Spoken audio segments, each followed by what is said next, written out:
Good. Well, I'm going to start in on my first couple notes here before I really get to kind of the topic of the day.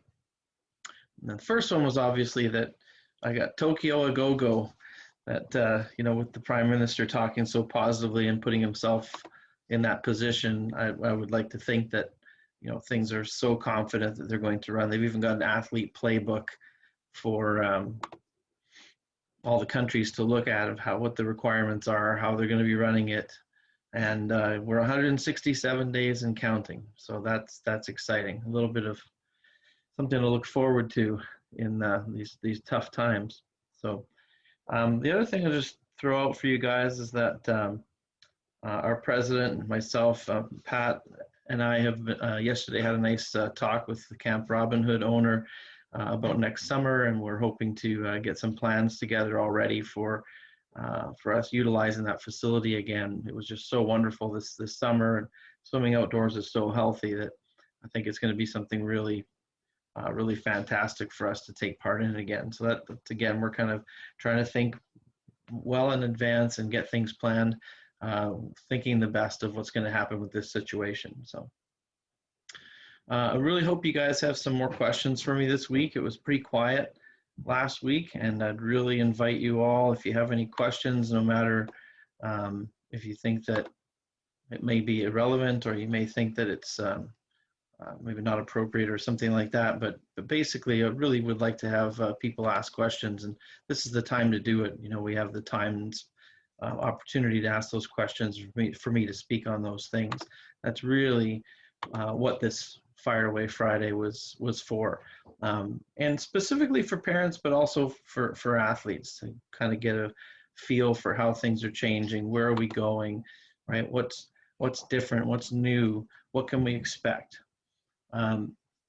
So one of the first things I'm going to talk about, and we are recording this so that we can post it, and people that aren't able to be here in the moment can look at it later and watch it at their convenience.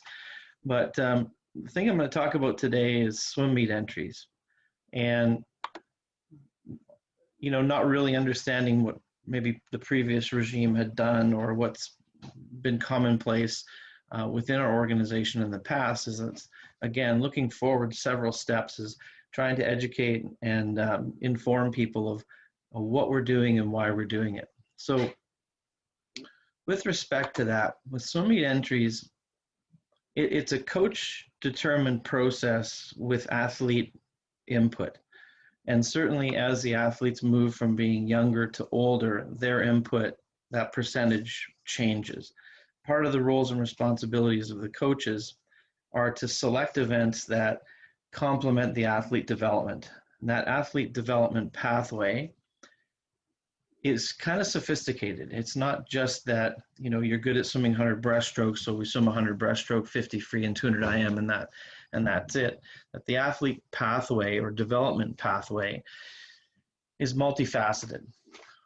As we go through from being 10 and under to 11 and 12, 13, 14, the coaches will kind of plan their attack on how they're going to enter swim meets with athletes.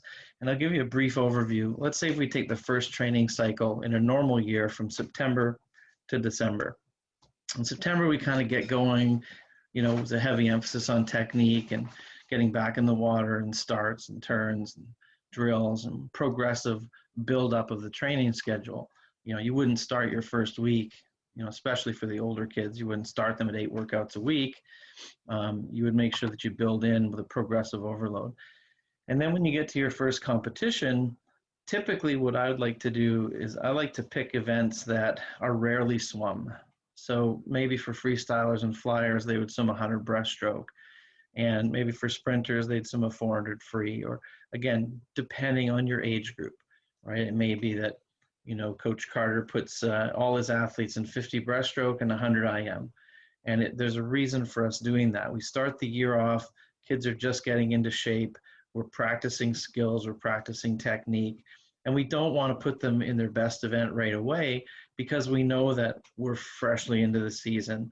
We're learning techniques. They may be under training load, so they're actually pretty tired, and we don't want their first exposure to be, oh my goodness, I was 10 seconds off my time. and that sort of thing. So we would typically do our first swim meet, and we would swim really what I call off events. Okay, as we move through October to November, depending on what the competitive format looked like and what meets were offered that we wanted to take advantage of, we would then kind of try to get the complement of events, especially the younger kids in the 50, 100 of every event, and maybe 100 IM, 200 IM. And as they get a little more competent, then in the 200s, and then introduce the 400s, and at some time introduce the 800s. So in that first cycle up to October, November, you'd have a really big number of events, a lot of different exposures, purely from the developmental side, learning how to swim a 200 IM properly, learning how to swim a 200 backstroke, or maybe they swim a 50 fly for the first time. And then as we kind of see, as we get further into the season, competitions at a higher level have qualifying times. So naturally, your better events are going to get you qualified for those kind of competitions. Okay, so then when we get into that environment where you're at maybe your more competitive meets, then you're swimming mostly your best events. So there's a real process that we try to go through, and it's important that we understand that it's not about spending money on an event, so we have to have this really high rate of return, that it's got to be their best event. That part of that entry process in events is about athlete development. And I would do this even with my university athletes that are swimming with us now. As an early season, we would swim multiple events, off strokes, different distances. I may even have some of my older athletes go 400 backstroke and that sort of thing. So that's a really important note to throw out to all parents and swimmers, is understanding that the event selection is really driven by the coach with athlete input. And certainly we encourage, if parents have questions and want to understand the process a little bit better, I think A, this is step one. B, we would do that in a coach-parent meeting. Remember in the old days when we used to have parent-coach meetings, and sit down and explain that process. You may swim that 200 freestyle 3 times before you get to Christmas. You may swim 50 breaststroke once. That's all part of that whole development curve. I think it's important that we understand the majority of our club that's 14 and under, we really need to have a broad spectrum of events. As everything I've said before, but number 2 is you really don't know some of the athletes' propensities until you actually put them in the competitive environment. We've seen people really break through in 200 IM when we really didn't think their breaststroke was good enough, but they actually have a really good breaststroke IM, but they're not a good breaststroker. They have a good breaststroke leg in the IM, but they're not a good breaststroker. So we see these things all the time, and part of that process is being able to expose them to that. Maybe somebody was deathly afraid of the 800, and the first time they swim it, they crush it. And they just show all of a sudden they're really good at that. And so success breeds success. It builds confidence, and those kind of things have a way of trickling down. There's also a time where I would have my whole group entered in the 1500. And at times I would take them to go open water. Not saying they're open water swimmers, but it's a different exposure with different learning outcomes. It complements them as a pool swimmer. And so that's kind of why it needs to be a coach-directed initiative. So just to kind of be straight and honest and blunt, is that, parents don't select the events, right? We can explain to you why we're doing what we're doing and trying to, understand that process, but it's really more coach-driven, athlete input and parent supported. Okay, so as we go through the year, that kind of cycles through. So we break for Christmas, we get back in January. January would always be, we're swimming something longer, challenging, tough. We would find meets to go swim the 400 or 800 or 1500 because that's appropriate for that training phase. When you're trying to build aerobic capacity, heart, lung, circulatory system, build their fitness, build their confidence from doing things that are super challenging and difficult. I mean, I think I've told this story before, but I used to coach a girl in Hamilton that was deathly afraid of the 800. We were in London and we couldn't find her. And she was hiding in the change room so that she was purposely trying to miss her race.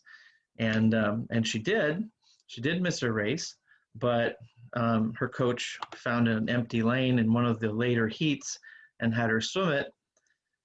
And wouldn't you know, she did great. This girl went on to represent Hamilton in the International Children's Games in Patras, Greece, San Francisco. She went on to move to Calgary. She went to Harvard University, was a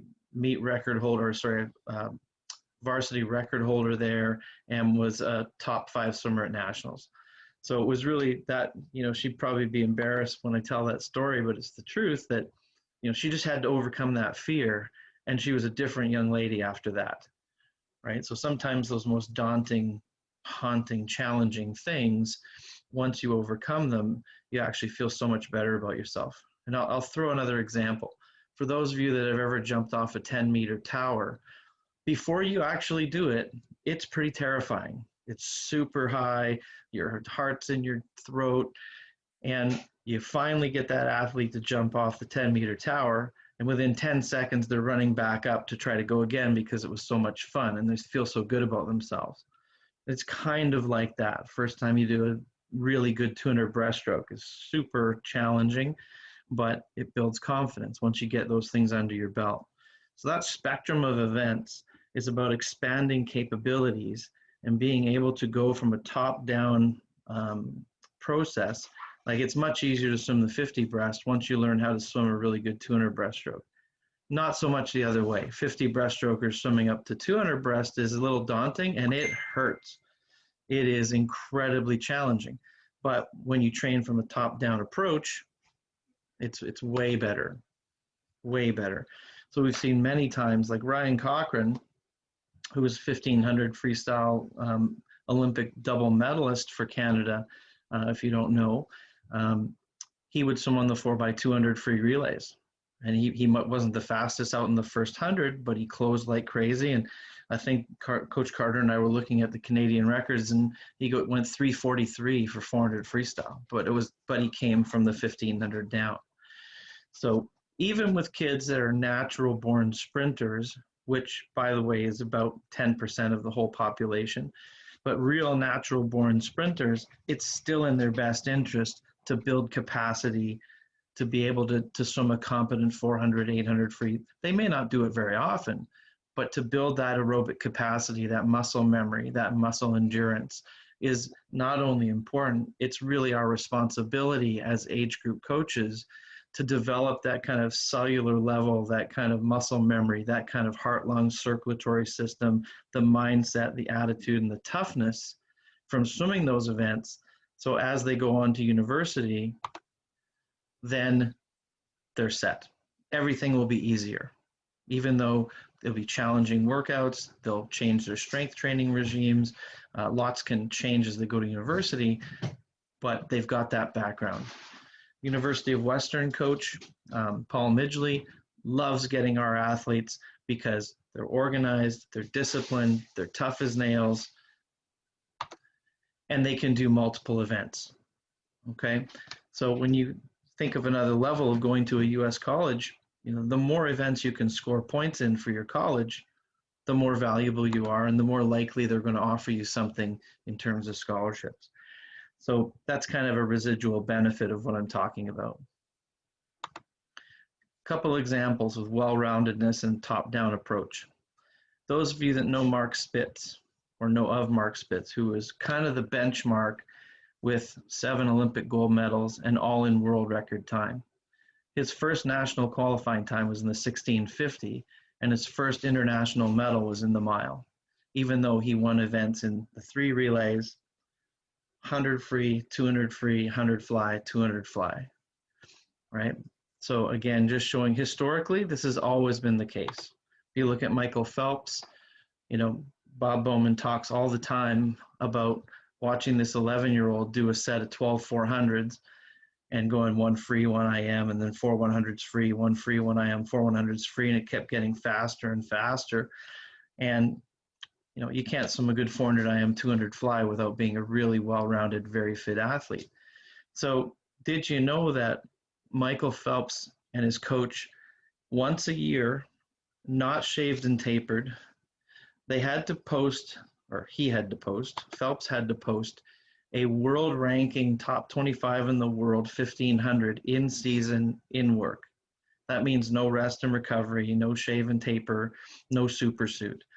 And that was a way that they were confident that he was fit enough, A, to be able to do 400 IM, 200 fly, but also if you look at his Olympic program from 2008, I think he swam 17 times or something like that.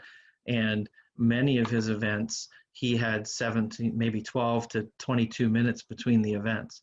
So if you're not cardiovascularly fit, you don't have that recovery rate. You don't have the capacity to do that. So that's kind of our responsibility as Markham Aquatic Club and all the coaching staff, is develop all-around competencies, build confidence, make sure that they're learning all the strokes and all the distances, as well as, this whole idea of a proper stage that we're setting for when they're at their physical, mental, and emotional maturity, which should be somewhere around university or beyond. Okay, so that's a little bit of my talk today about, in the future, when we're going to be competing, this will be the process. Coaches will have a discussion with the athletes. We will go through the entry process. We will update and inform families of what we're doing. So you know what days to come to the meet and what events the child's swimming. But again, very important that we work together as coaching staff and families, that it's not about the child's best event. At certain times it is, when they go to a championship meet, for sure. But we also, the other thing I didn't really touch on here that's just popping into my head is that there are what's known as complementary events. So who's our country's best female backstroker? Kylie Mass. Did you know that she went 4:03 in season, unrested, short course meters 400 freestyle at University of Toronto? She's also been 2:05 long course 200 back. Right? She's got some fitness and some go, right? And that 400 free really complements 200 back. You see that a lot of good 400 freestyle, 200 back. Okay, Brittany McLean was a really good example, like a 210 long course 200 backstroker, and became an Olympic bronze medalist in the 4x200 free. But she was fifth, I believe, in the 400 or 800 free. I have to go back and check. But she was a finalist in the 4 and 8. But her specialty, she's a Canadian record holder in the 400, 800, 1500 free. Isn't that interesting, right? So I see we have a couple questions, or one question. Can you explain your view about winning it all benefit? I read it on your blog. Yeah, great question. So winning it all benefit is about, I used to always say that win is not a 4-letter word. Someone asked me the other day, well, what's a 4-letter word? 4-letter words are bad words that we tend to stay away from and that we don't want to use. So win is not a 4-letter word. It's something we should be excited about and be trying to do at all benefit. Contrary to win at all cost.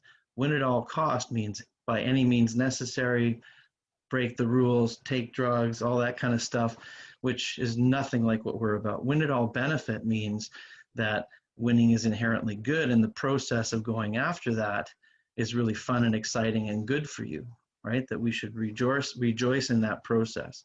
And that when you focus too much on winning, that becomes more about elitism than the pursuit of excellence. The pursuit of excellence has nothing to do with where you are in the world or the country or the club. The pursuit of excellence is the process that leads you down the path to being a successful person, whether that be in work or school or swimming, right? Elitism means it's only about the best and no one else matters. So winning at all benefit is all about the person who's at a regional C level, never misses practice, listens to the coach, works hard, right? Fights for what they really want, dedicates themselves, right? Time management, all those sort of things, and gets to a B level, right? The process led to a result that was success. Totally different than elitism. So that win it all benefit is something that I believe is something that every athlete can take away from our program, right? Whether it be school, that they're trying to move from the high 80s to the low 90s, okay, or anything like that. Does that answer the question?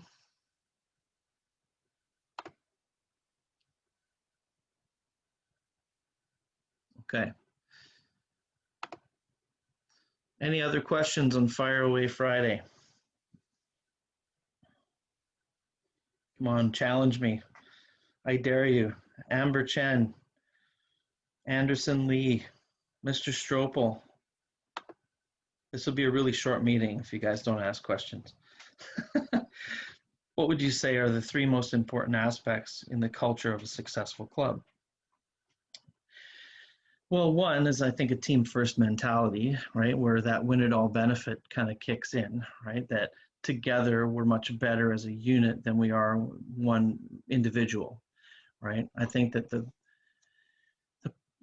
that whole process, that whole excellence oriented process can really be something that, you know, we believe every athlete leaves the program with. So I'm not kind of putting my words together the way I want to, but how I view a successful program will be that any athlete that comes out of the Markham Aquatic Club and on to life, whether it be early, whether it be at university, that they can walk away from the program that they've learned things such as the old-fashioned values we've been talking about, right? Commitment, time management, dedication, hard work ethic, you know, stick-to-itiveness, all those sort of things, goal setting, teamwork. Okay, so I think that's one of them. I think the other one with the culture of a successful club is that it takes on a life of itself. One of the things I'm really proud of with my athletes and in my previous club was that sometimes I would purposely come late to warm up at swim meets, and I would see that, you know, swimmer A, B, and C had already got everybody off the bleachers and were gone and activating. They didn't wait for me. They knew exactly what to do, and it didn't matter if they were 12 years old or 22 years old.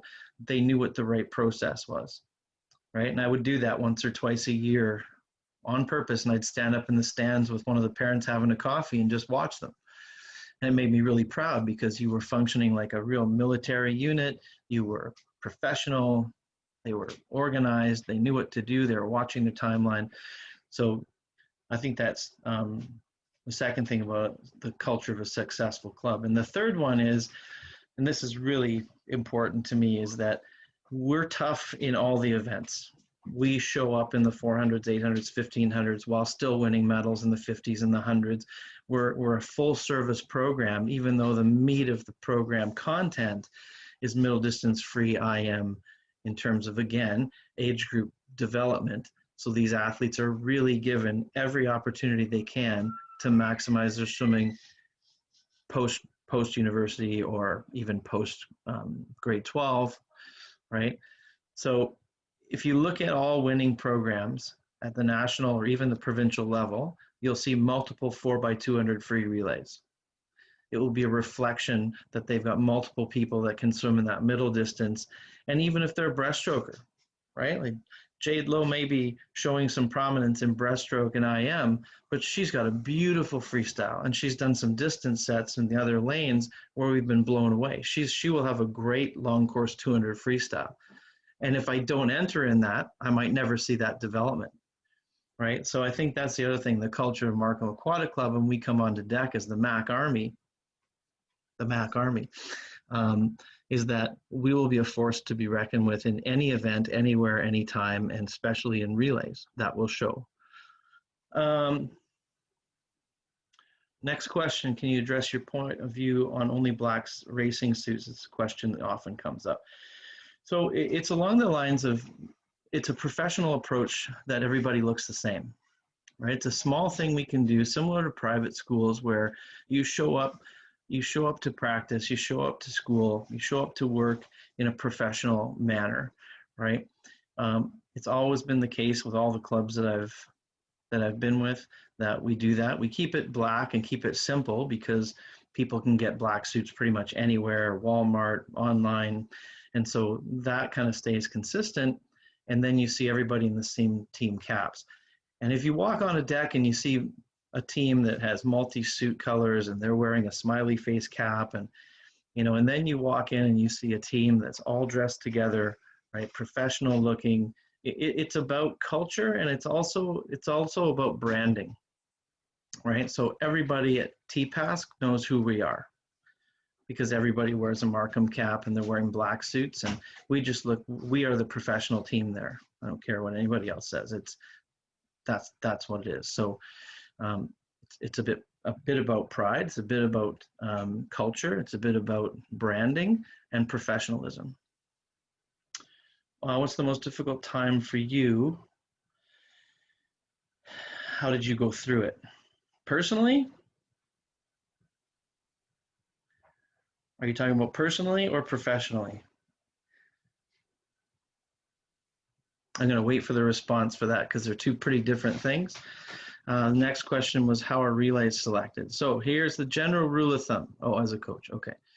So as a general rule of thumb, we pick the fastest 4 based off of current results on those relays. That's subject to change on a number of things. One, we might find that the week before that a few athletes have really taken off and a few other athletes maybe are dragging, and that we just feel it's best for the team to make that change. That's a subjective call for sure, but that's kind of our job to make those calls. The other thing is it can be on the day. We were at Junior Pan Pacs in Hawaii, and Tessa Chapuluha, we were discussing her along with other people about who we were going to put on the relays, because everybody was swimming so well that there were more than 4 people that could go on those relays. So there's a bit of subjective discretion. We do look at, if that morning was the 50 free, we take the 4 fastest from that 50 free, unless there's something really unique that's going on. So it can change even at the meet. We can even change that from heats to finals, which is often the case. So the question about the most difficult time for me as a coach, and how did I get through it?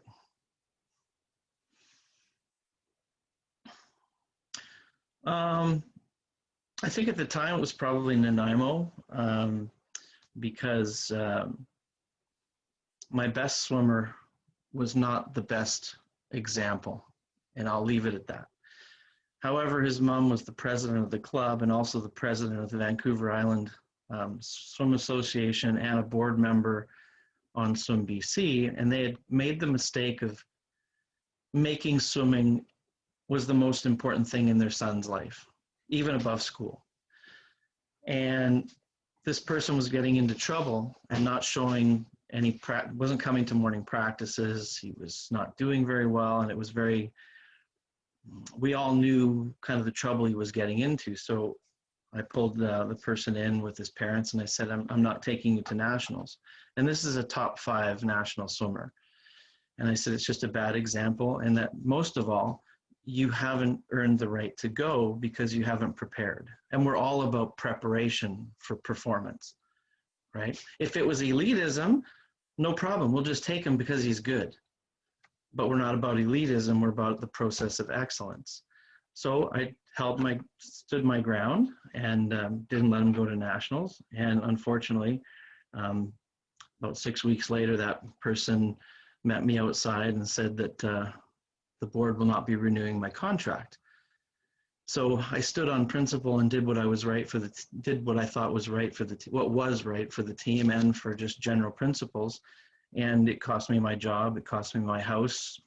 I had to move from Vancouver Island to a different place. And, you know, I'm kind of proud of myself for doing it because I didn't sell out and I didn't take the easy way out, but it had consequences. But, you know, I'm a big believer that everything has a way of working itself out. And if I hadn't have gone through that process, I wouldn't have come to Hamilton. I wouldn't have met my wife, and I wouldn't have my family, right? So in the end, I won.